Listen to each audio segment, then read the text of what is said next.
Добрий ранець усім. Сьогодні неділя. Приїхали в костюм Святого Божу.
Молимся за святый костюм, как все его дети объединялись спольным клеем до единого и соправдного Бога.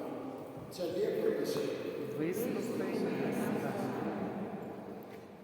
Молимся за пастырем костюма, как они были готовы очиститься от всего, что перешкоджает им служить Богу и людям. Тебе просим. Вислухай нас.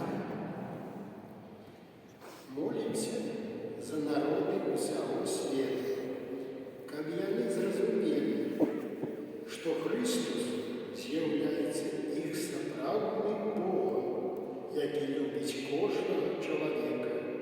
Тебе просим. Вислухай нас.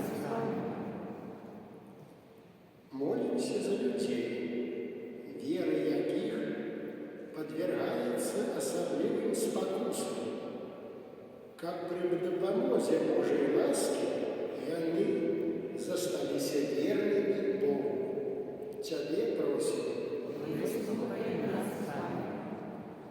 Молимся за людей, охопленных розпачем, как и они приняли подтримку Бога, який их любит.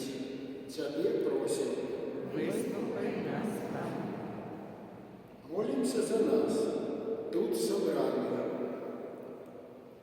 как мы были готовыми до офиарности, якой потребує от нас любов Бога и ближних. Тебе просим.